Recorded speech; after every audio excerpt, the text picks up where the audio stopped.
Mám radši, že tady vůbec nejsou teda. Ježišmarja, to je hrozně náročný. Ale zase člověku nechce smrkat, když má odpadí. A je to hodně dobrý.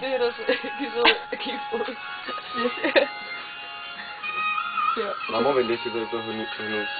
A já jsem na to dost zvykla. To je taky stimulující. Ty fakt ale smrkáš. To stimuluje nudle hrozně. Ale tak asi nevím, že si to máme vyndat. Vydej si to, dělej. Dělej, Lucie.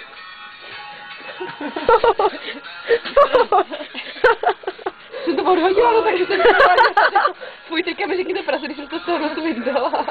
Mám pocit, že mám větší dírky do stíle. Kde se to vytáhli trošku. Fuj, to je neuvěřitelný. Já říkám, že nemám, proč to říkáte teď po hodině, po akci, jako já už nic nosím. Já to bude teďka dochází. Já budu si po 20 minut opožděná, hlavně chodit na houby. Ale já se musím vykoupat před tou vodkou, že jo? Po vodce to nestihnu.